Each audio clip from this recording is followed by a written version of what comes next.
A história começa com uma cidade que num belo dia é atacada por um kaiju, deixando todas as pessoas desesperadas enquanto um jornalista anuncia que o alerta já foi emitido para as forças de defesa e logo devem chegar. Enquanto isso, o kaiju continua destruindo tudo e um helicóptero relata o tamanho da criatura e para onde está se dirigindo, classificando como nível de força 3. Ao constatarem que não tem civis nas proximidades, eles abrem fogo contra a criatura apenas para atrair sua atenção. Enquanto isso, as pessoas que estão assistindo discutem qual divisão irá cuidar desse kaiju e o rapaz diz que será a 3. Nisso, a divisão inicia o contra-ataque, avançando contra o kaiju de forma coordenada e o finalizando, porém o kaiju entra em colapso e explode, sujando toda a cidade com tripas. Após o combate, uma estrutura é armada e um homem chamado Kafka observa o processo de retirada do kaiju, refletindo que com aquele tanto de tripas espalhadas vai ganhar uma boa grana com hora extra. Então eles se apressam logo para começar a limpeza. Enquanto isso, o pessoal comemora a vitória da terceira divisão, que conseguiu derrotar outro kaiju sem perder nenhum membro. E Kafka passa meio cabisbaixo, tentando não prestar atenção na comemoração. E inicia logo seu trabalho, refletindo que ninguém torce por ele, já que só aparecem para limpar, mas sem dúvida seu trabalho possui vital importância. Afinal, ninguém quer a cidade toda suja com kaiju. Nisso, ele entrega uma amostra para um drone enquanto todos cortam a gordura do kaiju. Porém, uma parte que não deveria ser mexida está sendo erguida. Ele tenta avisar, mas a parte explode, liberando sangue quente que acaba queimando um funcionário. Ele vai ajudar, mencionando que também já lhe ocorreu, e o manda ficar calmo enquanto a equipe médica chega. E reflete que a terceira divisão sempre deixa essa bagunça que dificulta muito saber com quais órgãos estão mexendo, vendo que será muito difícil terminar aquela limpeza até o fim da semana. Nisso, o gerente aparece informando que mandará Kafka para outro setor por estarem com falta de pessoal, e ele fica desesperado ao ouvir que irá trabalhar no intestino. Um funcionário pergunta o motivo de trabalhar no intestino ser tão ruim, então o amigo lhe manda pensar em tudo que o intestino faz para ele entender, e conta que sempre que Kafka é mandado para lá fica uma semana sem comer. Após isso, ele chega em casa exausto, ainda com vontade de vomitar, achando ainda sentir o cheiro do intestino. Enquanto passa na televisão a vitória da terceira divisão de mais cedo sob o comando da capitã Minashiro, que tendo apenas 27 anos já alcançou um cargo tão alto e derrotou inúmeros kaijus. Então ele se recorda de uma memória deles prometendo derrotar os kaijus juntos. A jornalista continua informando que em breve Mina concorrerá ao cargo de comandante, o que faz Kafka se questionarem como ele acabou daquele jeito, mas tenta expulsar esses pensamentos de sua cabeça, refletindo que seu trabalho também é super importante e se contentando com o que já tem, afinal ele pode comer o que quiser e possui um bom apartamento, se conformando com sua realidade. No dia seguinte, ele vai pro trabalho com uma baita dor de cabeça por ter ficado pensando demais na reportagem de ontem. E quando chega no trabalho, seu chefe o chama para apresentar Ishikawa, o novo funcionário, e conta que ele também pretende entrar para a força de defesa assim como Kafka, e menciona o fato de que Kafka já desistiu há muito tempo desse sonho. Então o jovem questiona o motivo disso e Kafka tenta não parecer idiota, contando que sempre vai ter alguém melhor que ele, por isso desistiu de tentar, já tendo chegado ao seu limite, contando que o rapaz também entenderá quando ficar mais velho. Porém o rapaz nega, afirmando que jamais entenderá alguém que desiste de seu sonho e prefere morrer do que desistir. Então sai para se trocar, o que faz Kafka ficar decepcionado, refletindo que não há problema em desistir, e independe da resposta que desse ainda pareceria um idiota. O dia de trabalho começa e um homem anuncia os setores para onde as equipes vão, e quando diz que Ishikawa irá para o intestino, Kafka cai na risada, mas logo em seguida descobre que vai também, ficando triste por ter que trabalhar nessa área 2 dias seguidos, mas seu chefe o acha muito bom com isso, e ele parte logo para acabar mais rápido. Nisso seu chefe conta que apesar dele sempre reclamar, nunca recusa, achando que esse fato em sua personalidade o tornaria um bom membro da força de defesa, se ele tivesse sido aprovado. Após o trabalho, eles ficam com o estômago embrulhado e pergunta se o rapaz não irá comer. Ele diz não conseguir comer nada naquele momento, então Kafka lhe dá um saco de suco com vitaminas, contando que ele não pode ficar de estômago vazio, ou não aguentará o resto do dia trabalhando. Ele recomenda usar tampões de nariz sem conseguir falar direito, com a voz abafada, deixando o cara assustado, que diz não querer, mas ele tenta fazer o rapaz colocar enquanto todos riem. Mais tarde ele lhe ensina como trabalhar direito e terminam o dia de trabalho se despedindo. Ele permanece no lugar fazendo algumas anotações e Ishikawa aparece para falar com ele, mas ele pensa que ele veio se vingar pelo que fez no almoço. Nisso Ishikawa apenas o agradece por tê-lo ajudado a vencer seu primeiro dia de trabalho, vendo que não teria conseguido sem ele, e conta que agora as forças de defesa irão aumentar a idade de alistamento para 32 anos, já que estão tendo poucos jovens na equipe, e fala não se importar com o que Kafka faz e não quer mandar em sua vida, tendo apenas notado a sua tristeza quando falou em desistir. E quando vai embora, Kafka o para agradecendo pelo aviso, achando o rapaz mais legal do que pensava no começo. Ele tenta falar que não se importa, mas um Yoju aparece tentando devorá-lo e Kafka o salva. 2 vezes o mandando correr e chamar a força de defesa enquanto ele atrai a atenção da criatura. Ishikawa tenta argumentar e Kafka o manda ir logo porque caso ele morra nunca poderá realizar seu sonho, então ele atrai a criatura para persegui-lo. E sai correndo pela cidade vendo que o Yoju irá alcançá-lo se continuar nesse ritmo, mas encontra um prédio e tenta usar ele para fugir saltando pela janela. Enquanto Kai se recorda de seu passado vendo sua cidade destruída bem na hora que ele ia passar na melhor fase de seu videogame. Sua amiga pergunta se é só com isso que ele se preocupa e conta que não conseguiu salvar sua gatinha. E prometem juntos naquele dia entrar para a força de defesa e eliminar todos os kaijus do mundo. Então Kafka desafia ela para verem quem será o oficial mais maneiro de todos, prometendo que irão derrotar os kaijus juntos. De volta à realidade, ele continua correndo da criatura que o persegue de forma implacável e tenta enfrentá-lo, mas é mandado para longe com um golpe feito um inseto. E se recorda novamente da promessa que fez a sua amiga enquanto tem sua perna quebrada pelo Yoju. Vendo que seu destino está selado e as cortinas da sua vida caíram naquele momento, mas é salvo inesperadamente por Ishikawa, que diz já ter chamado as forças de defesa, porém Kafka diz que o mandou fugir e não era para retornar. Mas o rapaz conta que se o deixasse morrer ali nunca se perdoaria, porque não é isso que alguém da força de defesa faria. Ao ouvir essas palavras, Kafka se recorda do momento em que foi reprovado nas forças de defesa, se sentindo um tremendo inútil que nunca conseguiu proteger nada em sua vida, tendo deixado as coisas importantes serem destruídas pelos kaijus, seu videogame, o gato de sua amiga e agora seu amigo. E no instante final a equipe de defesa surge eliminando Yoju em segundos. A mulher informa haverem 2 feridos após abater o alvo, mandando parte de sua equipe cuidar dos feridos enquanto o resto vai vasculhar a área. Já no hospital ele reflete que sua amiga é mesmo incrível, tendo derrotado a criatura num piscar de olhos, percebendo que eles realmente estão em níveis completamente diferentes. Nisso Ishikawa aproveita o momento para agradecer Kafka por tê-lo salvado quando o kaiju apareceu, contando que se não fosse por ele já estaria morto a essa hora. Por isso ele agora acha Kafka muito maneiro, fazendo Kafka se recordar do desafio que fez a sua amiga sobre quem seria o mais maneiro. Ishikawa prossegue dizendo que ele deveria realmente pensar em fazer o teste para as forças de defesa, mas não se importa se ele não fizer. Essas palavras batem em seu interior, o fazendo perceber que esteve mentindo para si mesmo esse tempo todo, e agradece a Ishikawa por lhe fazer perceber isso, afirmando que irá tentar entrar para as forças de defesa, mas enquanto fala um kaiju estranho aparece em sua frente e entra em sua boca, o fazendo ter uma sensação terrível. Ishikawa fica preocupado com seu amigo e quando vai ver descobre que ele se tornou um kaiju. Ambos se assustam, mas ele tenta dizer que ainda é o Kafka e um velhinho aparece ligando para a força de defesa. E eles percebem que agora precisam fugir do hospital. Em outro lugar, Mina se recorda de suas aulas sobre kaijus enquanto Kafka lê que para derrotar um kaiju deve mirar nas pernas para que ele caia e se torne mais fácil de abater. Mas naquela época Mina tinha muito medo de enfrentar algo tão maior que ela, então seu amigo lhe diz que sempre estará ao seu lado quando a garota ficar com medo. Mas ela percebe que aquilo foi uma mentira porque agora está sozinha, então recebe uma ligação do comando informando a aparição de um kaiju no hospital e ela já se prepara para chamar sua equipe e eliminá-lo. Então ela se recorda daquela memória e ao ouvir a frase de Kafka o imita como um herói e começa a rir dizendo que o garoto está lendo mangás demais. E Kafka fica envergonhado, mandando a garota não contar para sua mãe ou vão fofocar para a vizinhança inteira. Nisso a garota apenas o agradece, pois com ele a seu lado ela não tem motivos para sentir medo. Então voltamos para o presente onde Mina está com sua equipe reunida informando da aparição de um kaiju no hospital e eles precisam destruí-lo. Nisso todos os meios de comunicação informam a população para que fiquem em casa ou que vão para os abrigos enquanto a situação se resolve. Já no hospital o velhinho continua apavorado com o kaiju, então Ishikawa o manda sorrir para não causar tanto medo, que faz o velhinho ir de base. E ao tentar ajudá-lo acaba destruindo a parede do quarto, surpreso com sua nova força de kaiju. Nisso todos saem e notam o kaiju, então eles decidem sair logo de lá antes que a coisa piore. E acaba destruindo a janela também e saltam para escapar. No carro a tropa recebe a informação de que o kaiju está fugindo e já mudam o curso para encontrá-lo. Enquanto fogem, Ishikawa se pergunta há quanto tempo Kafka é um kaiju e duvida que ele seja mesmo, então olha para trás para perguntar e fica surpreso com o que vê. Kafka não sabe o que está acontecendo com seu corpo e sua língua até sai para comer um passarinho delicioso. Ele consegue voltar ao normal e diz a Ishikawa que agora eles têm um grande problema porque ele quer muito fazer xixi. Porém Ishikawa nota que ele não tem nada embaixo, questionando como ele vai fazer, então ele faz de uma forma um tanto curiosa, o que o deixa desesperado, refletindo que ninguém vai querer casar com ele daquele jeito. Mas Ishikawa o manda parar de fazer manha. Nisso ele pergunta como ficará a sua situação agora, questionando se ainda vai poder entrar na força de defesa daquele jeito. E seu Seu amigo lembra que a força de defesa mata cajus, fazendo Kafka perceber que nunca vai poder entrar e nota que não vai conseguir alcançar a sua amiga. Nisso Ishikawa acha uma área isolada, contando que não vai ter ninguém lá para vê-los, mas antes que possam entrar Kafka sente um kaiju se aproximando, e um alerta aparece no radar da equipe da força de defesa que logo muda o curso. Kafka conta que aquele kaiju é do mesmo tipo que atacou eles antes e Ishikawa vê aquilo como uma boa chance de fugir, pois irão mandar menos gente atrás deles. E como vão priorizar o kaiju maior, talvez só soltem o alerta sobre ele mais tarde, então saem correndo. Enquanto isso, uma garotinha está chorando assustada vendo que sua mãe está presa sob os escombros. Sua mãe manda que ela corra o mais rápido possível, mas a garota decide ficar ali e tentar salvar sua mãe. Porém, o kaiju aparece pronto para devorá-las, deixando a mãe da garota desesperada, mas Kafka aparece para salvá-las, mandando o kaiju para longe com um soco, e fica surpreso com sua força esmagadora. Quando vai até a garota, ela fica assustada com sua presença, então ele tenta alegrá-la com um sorrisão novamente. O que não dá muito certo, então eles retiram a peça de cima da mulher e Ishikawa conta que ela apenas está inconsciente e ficará bem. Nisso o kaiju volta para se vingar, então Kafka manda que Ishikawa tire as garotas de lá enquanto ele cuida do kaiju carregando um super soco com toda a sua força. A potência do impacto é de tal magnitude que todo o corpo do kaiju explode, fazendo voar tripas para todos os lados, criando uma imensa chuva sangrenta. E Kafka observa atônito sua nova força absurda. Então manda a garota levar sua mãe para o hospital, porém a garota ainda continua assustada com ele. Nisso ele diz a ela que a força de defesa chegará em breve e ele já irá embora. Mas antes que parta, a garotinha lhe agradece por tê-la salvado. Ouvindo aquelas palavras doces, Kafka tem um devaneio, se recordando de sua amiga lhe agradecendo, prometendo que irão derrotar os kaijus juntos. Ishikawa diz que já chamou uma ambulância e que precisam ir agora. Nisso Kafka sai de seus pensamentos, contando a seu amigo que não irá desistir de alcançar sua amiga. Nisso Mina chega no local sem conseguir entender o que aconteceu ali e pergunta à garota sobre o kaiju. Porém ela fica assustada com as lembranças, então Mina promete a ela que irá derrotar todos os kaijus. Mas a garota fica receosa e pede para que ela não extermine o kaiju bonzinho que salvou sua mãe. Mina fica em choque ao ouvir aquilo. 3 meses depois, o retrato falado de Kafka continua sendo exibido no noticiário, enquanto o repórter conta que esse é um dos poucos kaijus que a força de defesa deu um nome, o designando como Kaiju 8. Ishikawa reflete que mesmo já tendo passado tanto tempo, as reportagens continuam nesse assunto por esse ter sido o único kaiju a conseguir fugir da força de defesa. Então um homem chama ele avisando ter correspondência para ele e Kafka, mas como ele iniciou o serviço bem cedo, pede para que Ishikawa entregue a correspondência. Nisso os rapazes contam que antes Kafka costumava fazer a prova todo ano e eles sempre tinham que animá-lo quando ele reprovava. Então Ishikawa olha a carta dele vendo que foi aprovado na primeira fase e sai para entregar a de Kafka, dando uma espiada antes. Os rapazes ficam felizes com a alegria de Ishikawa e acham que Kafka provavelmente passou. Quando ele vai entregar, percebe seu amigo bem de boa na forma kaiju. O mandando voltar para a forma humana, ele diz estar tudo bem, mas Ishikawa lembra que sua cara continua passando nos jornais, o mandando ter mais cuidado. Nisso se recorda do momento em que voltaram pro hospital, contando a todos que deram um jeito de escapar do kaiju, o que fez todos acreditarem neles. Então lhe entrega a carta que deixa Kafka calmo, informando que sempre passa na primeira fase, mas é na segunda que ele sempre se ferra. Ishikawa questiona se ele vai conseguir fazer a prova com aquele corpo, ficando bravo com seu amigo ao dizer que sim, vendo que ele não vai enganar ninguém com aquela cara. E conta que na segunda fase haverá muitos oficiais, então caso eles o descubram não haverá nenhuma chance de sair vivo. Mas Kafka diz que não irá desistir porque essa é sua última chance de passar e ele passou todo esse tempo estudando muito para esse momento. Ishikawa então lhe diz que também não irá desistir mesmo que ele não passe e fica feliz por eles serem rivais agora. Então Kafka vai abrir uma garrafinha e acaba se transformando. Ishikawa o manda faltar na prova, o que faz Kafka implorar para o rapaz não desistir dele, afirmando que vai ficar tudo bem no dia da prova. Ishikawa vai embora, o mandando voltar a normal antes que o pessoal chegue. Kafka fica aliviado por ter passado na prova, porque caso não tivesse passado não poderia mais ser chamado de senpai pelo amigo. Nisso alguns dias se passam e chega o momento da segunda fase. Quando saem do carro, Ishikawa fica surpreso vendo que a base de Tachikawa é gigantesca, refletindo que já havia ido em excursão a uma, mas aquela é muito maior. Então Kafka lhe explica que nessa base também fica uma guarnição da força de defesa, por isso que é tão grande. Ishikawa diz que caso seu amigo se transforme ali, realmente não terá nenhuma chance de sair vivo. Nisso algumas pessoas começam a chegar e uma garota aparece o chamando de velhote. Ele tenta argumentar que só tem 32 anos, mas ela diz que aquilo é ser muito velho, e manda que ele tire seu carro da vaga para ela estacionar. Kafka fala que tem muitas vagas vazias, mas a garota conta que que seu número da sorte é o 5, por isso quer ficar com aquela vaga. Kafka fica irritado com a garota, mas vendo que ele não quer tirar o carro, ela mesma decide fazer isso, então tira o seu casaco revelando seu traje que aumenta sua força, e tira o carro de Kafka da vaga, que fica desesperado pelo carro ser da empresa. Ishikawa pergunta quem ela é, então a garota se apresenta como Kikoru Shinomiya e diz que seu hobby é matar kaijus. Nisso ela vai até Kafka falando sentir um cheiro forte de kaiju vindo dele.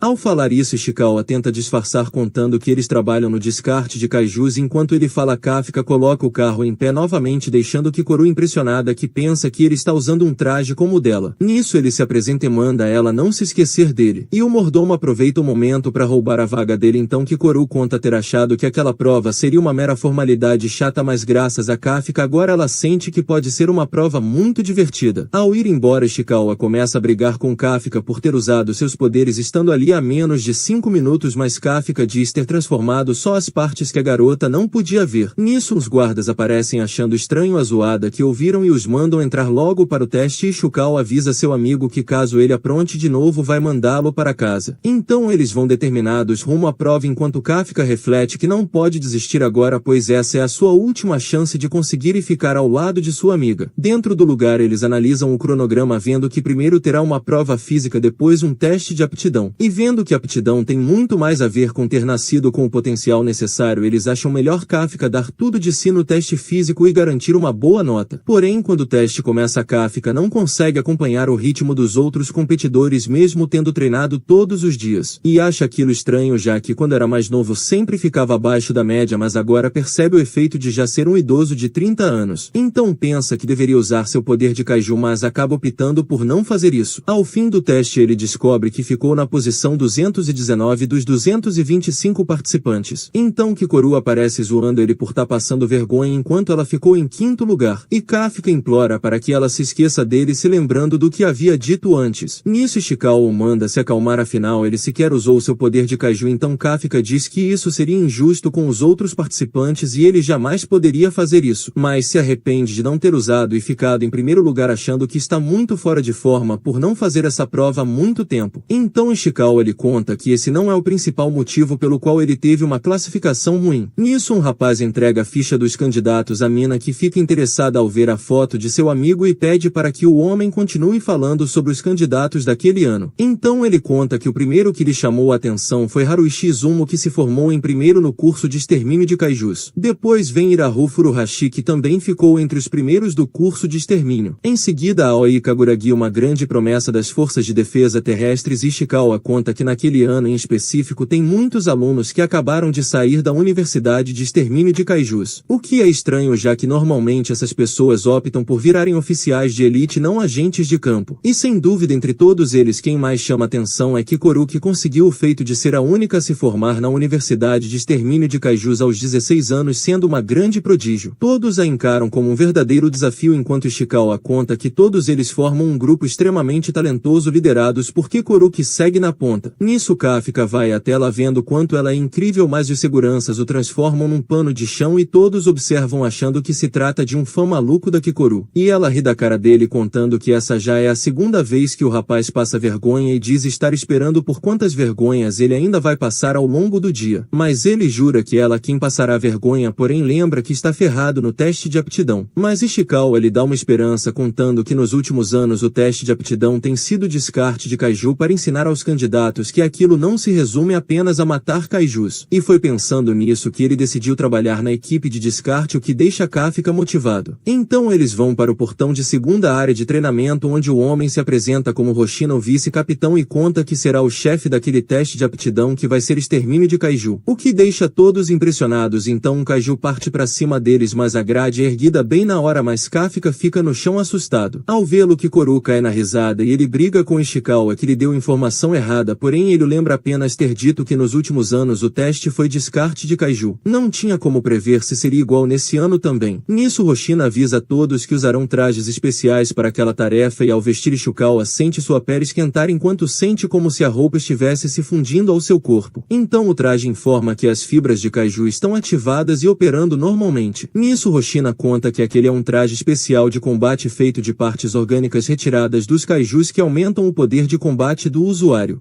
Então uma funcionária começa a medir o poder de combate de cada um, revelando que Ishikawa tem 8% e após dizer o poder de mais alguns que ficaram abaixo dos 20%, ela diz que o poder de Haru é de 14%, o que deixa o rapaz inconformado por ter tão pouco. Então Hoshino consola contando que esses números são apenas a porcentagem do poder que eles conseguiram ativar dos trajes, sendo muito raro alguém conseguir passar dos 20%. Então a mulher revela o poder de Kikoru de 46%, deixando todos impressionados, e Hoshina reflete que com aquele poder ela já pode ser comparada a uma líder de pelotão, sendo o maior poder registrado de alguém que nunca usou o traje. Nisso Ishikawa fica triste por só ter conseguido 8%, porém um homem conta que isso é normal para a primeira vez, sendo raro haver alguém acima dos 10%, e diz para ele se considerar feliz por não ter tirado 0%, sendo que ele nunca viu alguém tirar 0. Então a mulher conta que Kafka conseguiu tirar 0% de poder. Kafka pede mais tempo para tentar ativar o poder do traje, mas o homem acha que ele vai acabar fazendo cocô. Kafka fica pensando que deve haver algum truque naqueles trajes para ativar eles, enquanto Kikoru quer que ele pare de brincar e mostre logo o poder que ele demonstrou mais cedo antes que a prova acabe. Nisso, ao ver todos equipados, Hoshina avisa que a prova irá começar e os leva até a área, explicando que a missão deles é destruir os 36 kaijus espalhados pela área. E para isso usarão as armas e equipamentos anti-kaiju, enquanto serão observados por drones que, caso constatem uma situação de sério risco, avisarão a central, que ativará um escudo protetor no candidato. Porém isso fará com que ele seja desclassificado e lhes deseja sorte, avisando que não sabe se sobreviverão àquela prova, mas quem for estará aceitando esse risco. Nisso todos avançam e Kikoru mostra que realmente é uma prodígio exterminando os kaijus, e Kafka tenta ir também, mas nem consegue levantar o equipamento sem a ajuda do traje. Mas só ele sabe como é isso por ter 0 de poder. Então Ishikawa manda não falar como se isso fosse algo especial e tenta pensar no que farão, já que não consegue ter o mesmo poder de ataque que os outros. Nesse momento Hoshina avisa que a Capitã Mina decidiu assistir os candidatos daquele ano, o que faz Kafka se recordar da promessa que fez a ela, percebendo que não pode desperdiçar sua última chance. Então ele pergunta a Ishikawa o motivo pelo qual os examinadores estão lhe seguindo com drones, sendo que poderiam ver os kaijus abatidos usando rastreadores. E Kafka chega à conclusão que também devem estar avaliando suas capacidades de se adaptar, por isso, já que eles não têm tanto poder de ataque, resolvem que devem auxiliar a vanguarda como puderem. Nisso eles avançam até uma área de confronto e, vendo que a galera está tendo dificuldades, Kafka reconhece aquele kaiju já tendo desmembrado. Então arremessa uma granada de som que deixa o kaiju atordoado e conta a Ishikawa que aquele tipo de kaiju não tem olhos, por isso a audição é super desenvolvida, se tornando alvos fáceis se estiverem surdos. Então manda o homem mirar na barriga por ser muito mais fraca do que na maioria dos kaijus, o que faz ele ser destruído facilmente. O homem agradece ainda, achando que ele é um fã maluco da Kikoru. Então eles saem correndo enquanto Kafka conta conhecer os kaijus melhor que qualquer um, e com esse conhecimento eles vão conseguir passar na prova. Porém um kaiju ataca de surpresa e um alerta é disparado, mostrando que Kafka está gravemente ferido. Então Hoshina manda que se preparem para ligar o escudo. Kafka se lembra que isso vai ocorrer caso ele fique incapacitado, mas significará sua desclassificação, e tenta levantar, porém sua perna está quebrada. Ele pensa em sua amiga não querendo passar vergonha na frente dela, e Hoshina reflete já ter imaginado que ele seria o primeiro a sair, achando uma pena perder alguém tão engraçado. Mas no último momento Kikoru acaba com o kaiju, contando que aquela já é a terceira vergonha de Kafka, e diz que não vai deixar ninguém desistir enquanto ela estiver por ali, o mandando ficar dormindo no chão como um perdedor enquanto ela sai para exterminar todos os kaijus. Nisso ela aproveita e detona o kaiju dos outros, que faz o pessoal perceber que a diferença de poder de combate entre eles faz mesmo muita diferença no campo de batalha. Enquanto continua tentando se levantar, Hoshina informa a Kafka que ele possui várias fraturas pelo corpo e recomenda que ele desista da prova. Mas Kafka está determinado, não podendo deixar sua última chance ir embora. Assim mesmo, com todas as adversidades, ele precisa prosseguir para poder ficar ao lado de Mina, refletindo que são sempre os talentosos que passam. Hoshina prossegue o mandando desistir, avisando que mesmo seus escudos não são perfeitos e eles podem não aguentar os kaijus, sendo Kafka um alvo tão fácil. Mas Kafka decide que não irá desistir, pois apostou toda a sua vida até aquele momento nesse teste e precisa conseguir para correr atrás de seu sonho, e seu poder aumenta no medidor. E finge que está tudo bem, se colocando de pé, deixando todos impressionados, e Hoshina avisa que caso sinta que eles não vão conseguir, irá ativar o escudo na mesma hora. Kafka se dá por satisfeito e manda Ishikawa prosseguir, se lembrando de sua promessa sobre seguir em frente mesmo que aconteça algo com Kafka. Porém o rapaz não vai deixar seu amigo para trás, se comprometendo a lhe dar suporte junto com ele. Nisso Kafka se lembra que Ishikawa sempre age assim, e saem correndo pelo lugar, fazendo Hoshina cair na risada vendo aquela situação peculiar. Todos ficam olhando deixando Ishikawa morrendo de vergonha e Kafka manda cuidar da movimentação usando a força de seu traje enquanto ele cuida dos kaijus. Hiroshina tem um ataque de riso perguntando se poderiam só provar logo eles na categoria de comediantes. Então Kafka manda seguir a Kikoru e Ishikawa usa toda a potência de seu traje avisando a Kafka para se preparar para dar apoio a Kikoru assim que chegarem no local. Enquanto isso o pessoal está lidando com os kaijus, mas Kikoru aparece se exibindo explodindo o kaiju sem dificuldades e parte para a próxima área aproveitando para destruir outro kaiju. Enquanto o pessoal nota que ela sequer os deixa ajudar, então no centro de comando informam que ela derrotou todos os Joju da área Delta e a garota se dirige para o Honju arremessando uma granada que deixa a criatura atordoada e salta sobre ele deixando o kaiju bem na mira de seu rifle, então puxa o gatilho fazendo a criatura explodir em 1000 pedaços. A garota fica impressionada e informa que a segunda etapa do teste foi concluída e agora irão recolher os drones. E Kafka fica decepcionado quando chega no lugar vendo que Kikoru é muito rápida e acaba caindo no chão desfazendo a fusão. Nisso a operadora avisa que eles devem mandar uma equipe médica para os feridos e Hiroshina reflete que a prova foi mais rápida do que ele havia imaginado. Tendo dado muito trabalho para montar tudo e Mina conta que Kikoru é ainda mais poderosa do que diziam os boatos. Então Hiroshina diz ter achado que pelo menos metade desistiria da prova ou seriam eliminados, porém todos passaram com ferimentos leves. E isso se deve muito graças a Kikoru, mas isso já era esperado já que ela é a filha do grande diretor Shinomiya. E com tamanha habilidade ela é com certeza uma luz de esperança na luta contra os kaijus. Então ela pergunta a seu pai se seu desempenho foi perfeito enquanto observa o céu e decide voltar para rir novamente de Kafka. Mas um kaiju aparece e desfere um ataque contra seu peito. Enquanto isso Ishikawa comenta que Kikoru é realmente o monstro que haviam falado e Kafka admite que a garota realmente lhe deu uma lição assim como prometeu. Mas graças a ela conseguiram chegar na final e agora podem só esperar o resultado. Nesse momento todos os kaijus começam a se levantar e Kikoru cai no chão gravemente ferida, tendo focado todo o seu escudo num ponto só, porém o disparo quase atingiu seu coração, mas ainda acha que consegue lutar e pergunta quem é aquele kaiju. Ao ver a garota ainda viva a criatura fica surpresa e fica curioso quanto ao ferimento de Kikoru que está se fechando vendo que a pele da garota é muito interessante. Kikoru fica em choque ao ver um kaiju inteligente e decide acabar logo com ele, mas acaba tendo o corpo perfurado diversas vezes pela criatura disparando vários alertas no centro de comando. E a garota avisa dos kaijus derrotados se reerguendo relatando que a estimativa de força do Honju que acordou é de 6,4 deixando Hiroshina surpreso vendo que ele ficou mais forte e reflete que seria necessário um pelotão inteiro para cuidar dele, ou apenas ele. Mina nisso a capitã manda ativar os escudos de todos os competidores e enviar os drones de volta enquanto ela e Hiroshina vão cuidar da criatura. Nisso todos os competidores começam a evacuar a área enquanto Kikoru se vê diante do kaiju que havia derrotado refletindo que para ela recuar não é uma opção, pois só ela pode derrotar esse monstro e caso não consiga muitos morrerão. Então se ergue agradecendo ao uniforme feito de músculos de kaiju que estão estancando seu sangramento. E graças a isso ela ainda consegue lutar e não vai deixar ninguém morrer enquanto estiver de pé porque precisa ser perfeita. Então toma um tapão do kaiju para ficar esperta. Ficando muito ferida nisso ela se recorda de um momento no passado quando foi aprovada em primeiro lugar na escola de extermínio de kaijus. Sua amiga fica muito feliz por ela, então o pai da garota chega parabenizando e diz que irá comprar um presente para comemorarem ela ter passado, o que deixa Kikoru cabisbaixa vendo todos os pais parabenizando seus filhos. Então seu mordomo aparece contando que seu pai está em casa naquele dia e certamente irá ficar feliz em saber que ela passou em primeiro lugar. Porém ao chegar em casa seu pai diz que ela não fez mais que sua obrigação, avisando que caso ela se contente apenas com um sucesso se tornará um fracasso e deve começar logo a preparar seu próximo objetivo. E conta que a garota precisa ser perfeita não só pelo futuro de sua nação mas também pela sua falecida mãe. Aquelas palavras ecoaram na mente de Kikoru que percebe que precisa continuar lutando independente do que aconteça. Mesmo que agora esteja só com um braço ela precisa seguir em frente e passar por cima de seus inimigos. Pelo bem da nação ela precisa ser perfeita. Então o kaiju começa a regenerar seus chifres e quando os drones chegam todos veem que o uni-órgão ofensivo que havia sido cortado se regenerou. E a criatura já está condensando energia para um poderoso ataque. Nisso Kikoru percebe que agora está tudo acabado para ela, então se rende lamentando ao seu pai por não ter conseguido ser a garota perfeita que ele tanto quis. Então no último momento Kafka surge agradecendo a garota por ter lutado bem e o kaiju dispara causando uma grande destruição no local. Mas Kafka defende e diz que foi graças a ela que todos puderam evacuar a área, pedindo agora para que deixe o resto com ele. Enquanto isso alguns dão cobertura enquanto o povo evacua a área, então um sinalizador é disparado para guiar a evacuação. E Ishikawa corre se lembrando de quando os kaijus se levantaram e pensou em fugir fugir, mas alguém avisou que Kikoru ainda estava lutando com o kaiju que voltou à vida. E quando ele nota Kafka já havia sumido e se pergunta se seu amigo seria louco o suficiente para se transformar naquele lugar mesmo sabendo que se a força de defesa o ver vão atacar. Então Kikoru fica impressionada vendo que o homem é um kaiju e ele implora para que ela não conte nada a ninguém fazendo uma carinha fofa de kaiju. Então ele bloqueia outro ataque e promete que acabar com aquele kaiju vai ser rápido, então começa a carregar toda a sua força criando raios em volta e a garota avisa a todos ter detectado outra energia de 9.8 na área, só podendo pertencer a outro kaiju, mas devido a um problema com os drones não pode fornecer imagens. Nisso Hoshina acha que os sensores devem estar danificados porque um kaiju com essa energia se tornaria o mais forte da história. Então Kafka prepara um golpe tão forte que todo o seu corpo se prepara para o impacto. Nisso ele desfere o golpe tão poderoso que oblitera o outro kaiju criando uma chuva carmesim com seu sangue. Kikoru fica chocada sem palavras para descrever o que acabou de ver, então Kafka desafia o kaiju a reviver de novo. Nisso ele começa a se reerguer deixando Kafka desesperado, mas para sua sorte ele não consegue e salva Kikoru de outro kaiju que vinha por trás. E diz à garota que irá ficar tudo bem agora, aproveitando para lhe dar uma lição de moral sobre não se arriscar assim. Então Ishikawa aparece brigando com ele por ter se transformado em kaiju naquele lugar. Nisso Kikoru desmaia. Quando a equipe chega no local vê o nível de destruição, se perguntando o que poderia ter criado aquilo, e uma soldado relata não ter encontrado os candidatos, mas no centro de comando a garota diz que eles já estão na base. Então Hoshina diz à sua amiga que apesar de Kikoru ser forte, ela certamente não deve ter feito aquele estrago todo, que deixa Mina pensativa sobre aquele dia. Vendo que primeiro os kaijus voltaram à vida e agora aquilo, então manda que tragam a unidade de investigação e a de limpeza. E Hoshina se lembra que esse cenário se parece com o que haviam visto há 3 meses, se perguntando se por acaso teriam alguma ligação. Já no hospital, Ishikawa conta que os ferimentos de Kafka não são tão sérios e que Kikoru também ficará bem, já que estão usando toda a ciência da força de defesa para curá-la. O que deixa Kafka furioso vendo que ela tá tendo tratamento especial e ele não. Então seu amigo diz ser porque ele só quebrou uma perna enquanto ela teve muitos danos. E Kafka fica feliz por ter acabado, vendo que fazia muito tempo que não competia com pessoas tão incríveis e reflete que perseguir seus sonhos realmente dá muito trabalho, porque tem sempre alguém melhor que te vence antes de você conseguir. Mas isso não importa porque torna tudo mais empolgante e agradece Ishikawa por tê-lo motivado a tentar. Nisso Mina aparece agradecendo eles por terem levado Kikoru ao abrigo e sai. Kafka tenta dizer algo, mas decide que ainda não é a hora, pois é melhor esperar se tornar um oficial antes de falar com ela. Enquanto isso Kikoru acorda no hospital vendo que não conseguiu ser perfeita para seu pai. Nisso Hoshina aparece lhe contando terem limpado a área dos kaijus que reviveram e diz que ninguém morreu graças a ela ter derrotado Honju, mas a garota fica hesitando, fazendo questionar se foi ela mesmo quem o derrotou. Então ela se recorda do pedido de Kafka e conta que foi ela quem destruiu a criatura. Em outro lugar o kaiju está ouvindo o jornal e fica confuso ao descobrir que não houve nenhuma fatalidade no incidente de mais cedo e questiona quem deve ser esse kaiju 8 que o jornal diz continuar à solta. Então recebe uma ligação em que seu chefe avisa ter acabado a hora do descanso e ele conta que já irá sair do banheiro. Ao sair diz a todos que estava com uma baita dor de barriga e ele manda um novato avisar antes de ficar fazendo hora no banheiro. E eles saem conversando sobre o incidente. Dias depois no trabalho Kafka está desesperado pensando que pode não ter passado e acha que a culpa é de Ishikawa que o encorajou a tentar. E ele o lembra que havia lhe agradecido pela mesma coisa no hospital, e então o chefe aparece com a correspondência deles. Eles ficam ansiosos preparados para abrir juntos e Kafka reflete que precisa passar porque essa é sua última chance de ficar ao lado de sua amiga, então ele abre se surpreendendo com o resultado. No dia do alistamento os colegas se cumprimentam já sabendo que ambos iriam passar e começam a procurar o fã da Kikoru vendo que ele não está ali. Então Kikoru aparece e uma colega parabeniza por ter ficado em primeiro lugar e Kikoru diz ter sido escolhida como representante da turma, ficando animada para a cerimônia. Nisso Haruishi diz ter achado que ficaria em primeiro antes da prova, mas depois do que aconteceu agora sabe que vai ter que disputar pelo segundo lugar com seu amigo. Porém Aoi diz ter ficado em primeiro lugar na prova de aptidão física, mandando o cara buscar o segundo lugar enquanto ele vai atrás do primeiro sempre. Então Iharu acaba se batendo em Ishikawa vendo que era ele que estava com o velhote e se apresenta perguntando onde está o velhinho. Nisso a capitã é anunciada e entra no salão vendo todos em posição e assim que sobe no palanque inicia a cerimônia chamando a representante Kikoru. Ele entrega um papel oficializando os 27 como oficiais e Kikoru jura que todos dedicarão suas vidas pela causa. Então a capitã agradece mais uma vez pela sua contribuição no incidente da prova, pois graças a ela não houve fatalidades. Mas Kikoru fica triste porque não foi ela quem derrotou o kaiju, vendo que era Kafka quem deveria estar recebendo recebendo esses elogios e se pergunta o motivo dele não estar ali, se lembrando que o homem não só teve a audácia de salvá-la como também se preocupou como se ela não fosse nada e por isso não vai deixá-lo desaparecer assim ainda querendo respostas sobre sua forma de kaiju. Nisso Kafka aparece pedindo licença e tenta entrar de fininho na prova deixando todos animados e surpresos em vê-lo. Vendo ele a capitã se recorda da avaliação dos aprovados em que todos queriam reprovar Kafka por ter tirado uma nota muito baixa na prova física e 0 no segundo teste. E antes que ela pudesse falar algo Hoshino intercedeu contando querer Kafka no seu time pois mesmo com as notas super baixas ele conseguiu ajudar seus companheiros no último teste localizando os pontos fracos dos kaijus, sem se preocupar com sua nota individual e acima de tudo ele acha o cara uma comédia. Por isso mesmo que não consiga promovê-lo oficial vai colocá-lo no seu time como cadente e treiná-lo para ver se o rapaz melhora. Então a capitã conta que como ele vai entrar como cadente deixou de fora da cerimônia de introdução e todos ficam felizes em saber que o velhinho conseguiu passar mesmo como cadente. Após isso Hoshino pede a todos para escutarem o discurso da capitã que diz estar feliz por todos ali terem passado nas provas e conta que nos últimos anos tem aparecido kaijus com níveis de força muito elevados, além dos kaijus estranhos como os que voltaram à vida durante a prova. Por isso suas missões serão muito perigosas e ela não pode garantir que eles voltarão com vida da primeira missão mas mesmo assim quer que eles confiem sua vida a ela, jurando estar sempre na linha de frente como a ponta da lança mas também como um escudo poderoso. Nisso Kafka fica muito empolgado e diz que estará ao lado de Mina em breve deixando todos assustados achando que o cara é um maluco chamando a capitã pelo primeiro nome. Então ela o manda apagar sem flexões pela falta de respeito e por tê-lo interrompido fazendo Hoshino cair na risada vendo que o cara mal chegou e já tá fazendo atrapalhada então nota o sorriso no rosto de Mina na saída. Nisso sua assistente conta que ele mal chegou e já começou o stand-up e Hoshino acha muito bom ter Kafka ali pois geralmente o clima do lugar é bem sombrio e Kafka diverte todos. E reflete que quando os kaijus voltaram à vida surgiu um kaiju de nível de força 9.8 e ao mesmo tempo um sinal vital desapareceu mas acha que pode ter sido apenas um sensor quebrado. Por isso irá manter Kafka sob seu olhar percebendo que tem algo de estranho nele além do fato de ter tirado 0 no teste de aptidão e pretende descobrir o que é. Nisso todos comemoram ele ter chegado nas 100 flexões e Kikoru aparece avisando que quer falar com ele a sós fazendo o pessoal achar que ela quer confessar seu amor por ele. Nisso Kafka pergunta se é uma parada tipo se encontrar no ginásio após a aula o que deixa a garota bravo mandando ir logo. Então eles vão para uma lanchonete onde ela fica surpresa ao descobrir que ele comeu um kaiju e se tornou um deles achando que Kafka devia estar com muita fome. Mas Kafka diz que não queria comer e conta que esteve pensando em contar para a força de defesa para ver se poderiam achar uma cura para ele. Mas Kikoru descarta a ideia lhe falando que caso descobrissem iriam passar o dia todo estudando e fazendo experimentos por isso ele nunca chegaria a ser um oficial. E além disso quando um kaiju é forte o suficiente para ganhar número a força de defesa usa suas partes para criar armas especiais depois que o derrotam. O que deixa Kafka apavorado pedindo para Kikoru não contar seu segredo a ninguém e ela promete não contar por ele ter salvo sua vida. Mas se um dia ver que ele representa um perigo para a humanidade ela mesma acabará com ele. E Kafka fica feliz contando com ela caso isso chegue a acontecer. Então eles vão para o treino de tiro onde Ishikawa mostra sua habilidade terminando a prova em 2 minutos e 25 segundos tendo conseguido liberar 18% do poder de seu traje. Hoshino fica impressionado vendo quanto o rapaz evoluiu em tão pouco tempo e Haru pretende quebrar o recorde de Ishikawa partindo para fazer a prova o mais rápido possível terminando em 2 minutos e 15, tendo conseguido liberar 20% do poder de seu traje e vai até Ishikawa se gabando por ter batido o recorde dele nisso que Kikoru aparece destruindo todos os alvos terminando a prova em 1 e 16 liberando 55% do poder do traje, deixando todos impressionados e a garota se gabos mandando não brigar já que as duas pontuações juntas não chegam perto da dela. Nisso Haruichi percebe que quanto mais ele treina mais ela o faz perceber o quanto ele é mediano e Aoi conta que enquanto ele está perdendo tempo se preocupando com quem é melhor o seu poder de combate já se iguala ao do rapaz, que confere vendo que já está em 25% e promete que irá bater o recorde de Aoi na próxima tentativa. Enquanto isso Kafka consegue terminar a prova em 6 e 39 conseguindo liberar 1% do poder de seu traje e sai feliz atrás de Kikoru contando que agora o seu 0 virou 1, mas ela o manda parar de ficar feliz por ter 1% porque ela tem 55. Então Hoshino para avisando que nesse ritmo o velhote não vai conseguir virar oficial e pode ser demitido em 3 meses então manda todos darem 10 voltas no local para terminar mas como todos reclamam ele aumenta para 15 voltas. Nisso sua assistente constata que eles já estão cheios de rivalidades o que deixa Hoshino feliz vendo que mesmo estando longe os próprios recrutas estão deixando uns aos outros melhores. Após o treino Kafka está está exausto vendo que o Capitão Hoshina é um monstro. Nisso Haru se gaba por ter mais músculos que Ishikawa, mas o rapaz discorda sendo muito teimoso, então Kafka os manda contemplarem os músculos de um adulto trabalhador, deixando eles impressionados. Mas acaba soltando o ar mostrando o corpo de coxinha e diz para pararem de rir porque isso também vai acontecer com eles quando chegarem na sua idade. Nisso Aoi entra mostrando o tanquinho reclamando do barulho, deixando todos chocados com o físico do cara, mas já era esperado, afinal ele era do exército. E contam que estavam falando do quanto são magros. E Kafka relaxa vendo que fazia tempo que não tinha um momento relaxante desses. Já na lavanderia as garotas se deparam com Mina ficando em sentido, mas ela diz que já irá sair, então pergunta se Kikoru está melhor, ao que a garota confirma. E fica admirando os músculos de Mina, mas acha que isso não é o suficiente para explicar seu poder de combate. Nisso Mina repara nela e Kikoru diz estar curiosa quanto ao treino que Mina fez, então a capitã manda ficar do seu lado que ela irá ensinar o básico e Kikoru fica envergonhada de fazer isso ali, mas acaba aceitando. Já no banho Haru pergunta o motivo deles terem decidido entrar para a equipe e o mandam contar primeiro, então ele revela que decidiu entrar por causa da capitã que o salvou de um kaiju, então ele a tem como uma inspiração. Todos ali dizem ter sido por motivos parecidos, admirando a capitã. Kafka fica confuso vendo que todos gostam dela e Ishikawa lhe explica que ela é como uma super-heroína para todos. Então eles perguntam a motivação de Kafka, ficando chocados ao descobrirem que ela era sua amiga de infância e eles prometeram lutar juntos contra os kaijus como numa história épica. Então Kafka tenta sair de fininho, mas o pessoal o prende lá mandando ele contar a história toda e ele começa a falar desde o dia que ela nasceu. Nisso as garotas saem do banho vendo todos enfileirados no chão e a garota conta que eles devem ter passado tanto tempo conversando que acabaram passando mal de calor e que Kikoru os acha uns bobos, então nos dias que se seguiram eles passaram o tempo treinando e discutindo táticas de combate contra os kaijus.